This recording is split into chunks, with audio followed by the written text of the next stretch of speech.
Hello আমার সকল প্রিয় বন্ধুরা, দেখো এখন বাজে রাত 11:30। এইদিকে কোনো লোকজন নেই, শুধু কিছু লাইট জ্বলছে। এই একজনকে দেখা গেল দাঁড়িয়ে আছে।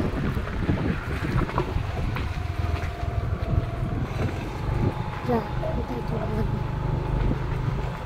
দেখো, চলে আসতে কাউকে কিছু দেখাও যাচ্ছে না।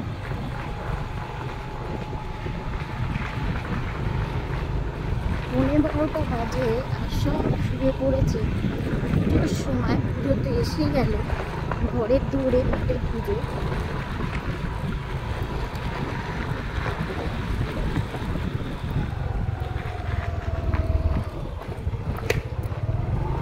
সমস্ত বাড়ির লোক শুয়ে পড়েছে, দোকান টোকান সব বন্ধ।